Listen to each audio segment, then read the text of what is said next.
everybody, and welcome to another Top 5 board gaming video. Today's video is sort of a continuation and specification of a video that I did quite a while ago where I discussed negotiation-based games. Negotiation is one of my favorite mechanics, and today I wanted to talk about ones that are very specific for diplomatic styles of negotiation. Before I really get started though, as always, if you haven't done so already, please take a look at my Facebook and my Twitter pages, where I post new videos, contests, giveaways, all sorts of cool stuff, and they're both a great way to stay in touch with me. In addition, please check out my new Patreon page as well. Through my Patreon, you guys can sponsor my channel so that you can see more and more stuff, as well as have influence on when you see content, see it earlier, all sorts of neat things like that. With that, we'll go right on ahead and talk about diplomacy and what I mean by this and all this kind of thing. As I mentioned, negotiation, one of my favorite types of mechanics to have, and today I wanted to specialize this in the sense of we're talking about countries or worlds and galaxies and all this kind of stuff, and sort of bringing it into a larger political style of a scale, just because it's a very interesting and relatively specific style of negotiation. So as always, you guys know I love to hear what you guys have to say about all of my content, so please let me know in the comments below. What do you think of this particular category? Do you like political and sort of these types of negotiation based games? Why do you like them? If you don't, why not? All that good stuff. With that, we're going to get started with my number 5. At number 5, I've got a game that is practically built for this particular version of the category, and I believe was on my original video as well. It is Article 27. For those of you who don't know, Article 27 itself was the article that actually started up the UN and the Security Council. And in this game, that is what you are playing as. You are the UN Security Council, you have your specific agenda that you're trying to get passed, and so that means that you're doing anything and everything in order to get the other members of the council on your side. And like I said, this sort of embodies the entire premise of diplomatic negotiations, because everybody's sitting around the table and basically getting nothing done. Ha! Hilarious, I know.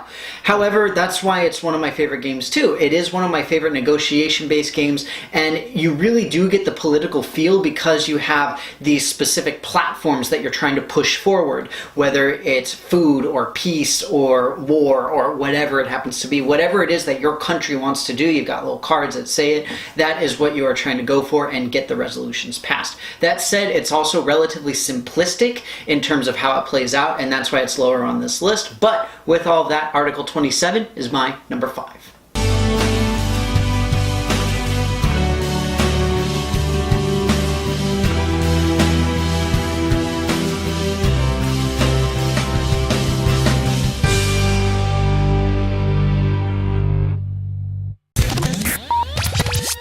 At number 4, I've got the only game on this list that I do not own, and it's one of the games that I really want to have. It is called Die Machter, or Die Machter, or however you wish to pronounce it, but it is a relatively old game that is all about German politics in this particular case. It's similar to Article 27 in that you're trying to get specific resolutions passed and do elections and some of this kind of stuff. However, the point of Die Machter is that you're actually trying to gain seats within the German parliament effectively. And so the more votes you end up getting, the better your policies are with relation to the national policies, the more seats you're going to get and all this kind of stuff. So you end up having more and more influence. And essentially it feels a lot more like an actual political system, because that is generally how most of them work, and specifically how the German one works, which is why it's so interesting and so much fun. And again, similar in the sense of you're trying to get your platforms out there, open into the national stage, just like with Article 27, but with Die Machter, it's a little bit different and it gets a little bit more complex, which is why I like it a bit more. But with all of that, Die Machter is my number 4.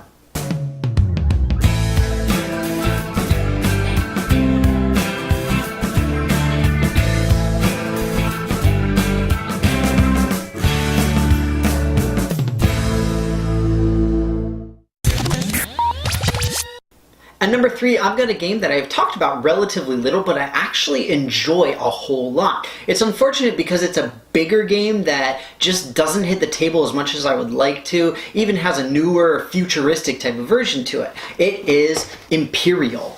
And the newer, crazier version is, I think it's Imperial 2030 or something like that. But effectively, the idea behind this game is it's a combination of stocks and diplomacy, where you are literally purchasing stocks in order to control countries. And then when you have the majority shares of a country, you actually control what they do. So it's kind of, I don't know if it's meant as it, but I interpret it as like a tongue-in-cheek, you who control the money, controls the country type of thing. Again, I don't know if that's how it's meant, but that's exactly what happens in the game.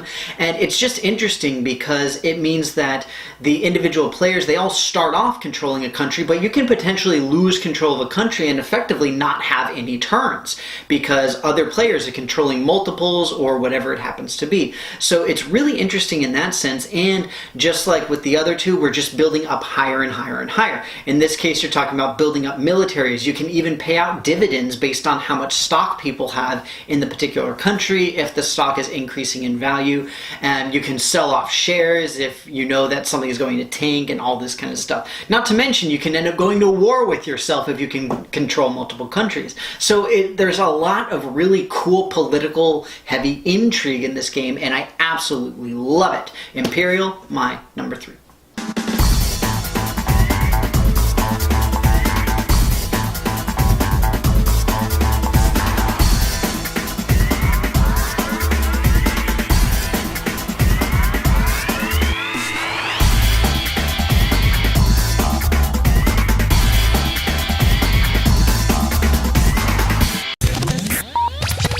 At number 2, I've got a game that's really famous because it's not only one of the largest games in production, but it is the largest one that I personally own, and it is Twilight Imperium 3.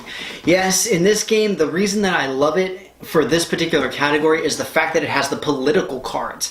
Just like with some of these other ones, you're talking about passing resolutions, getting policies out there, all this kind of thing. The one thing that I love about the Twilight Imperium aspect, though, is once these things are passed, they actually stay and they continue to affect gameplay as you keep going and going and going. And that's what, for me, makes it even more amazing and so much more fun. Because I just love having that feeling of, like, I don't know what's going to happen. How am I going to deal with this thing that was just passed? Now, most of the resolutions are really small. They don't really do a whole lot, but it's so interesting. And on top of that, one of the roles that you can get, because it's a role-picking game, or in part it is the political role. So you're not always going to have a resolution that you have to deal with. But again, they're going to start to stack up, and I believe you can have 2 at the same time or something along those lines. It's been a while since I've played, but it's a lot of fun, and it affects a vast majority of gameplay, even though it's not a focus of the gameplay. I love that particular aspect, and on top of that, you also have other types of negotiation going on where it's, oh, I'll protect you if you protect me, and blah, blah, blah, blah, blah, blah, blah. So you have the really high-level diplomatic aspect to it, and that's why Twilight Imperium 3 is my number 2.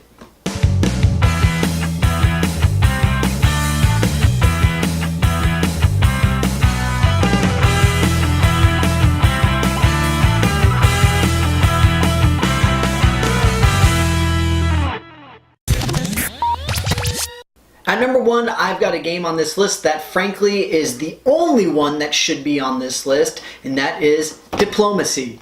How can you have diplomatic negotiations with no diplomacy? It makes no sense. And so that's why diplomacy is number 1 on the list.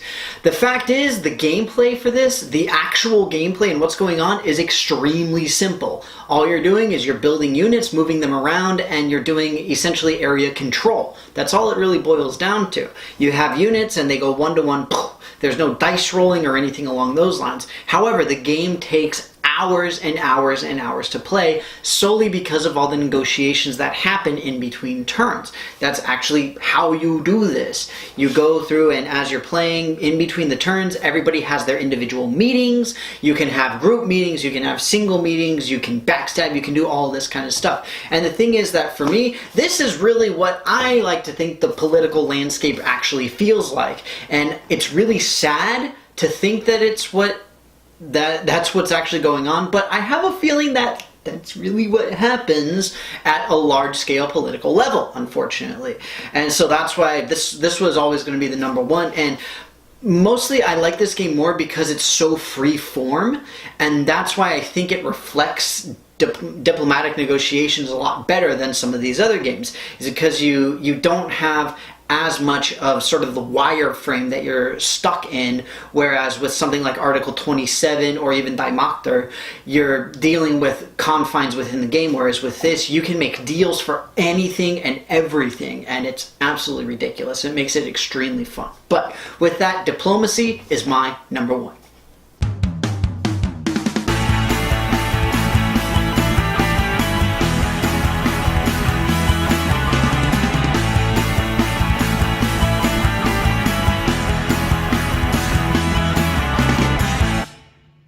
Well, everybody, that's going to be it for me. I hope that you enjoyed this list of my top 5 favorite diplomatic negotiation specific games. Again, it's kind of fun having these like little ingresses of something that I had done before. I don't believe I've ever made a video quite like this, but again, it's one of my favorite categories. I really do love negotiation, and having this sort of high-level political style negotiation is just a blast for me personally.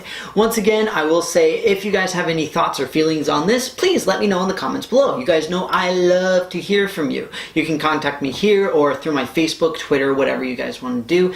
But either way, thank you so very much for watching. Once again, I hope that you enjoyed it, and I will see you next time.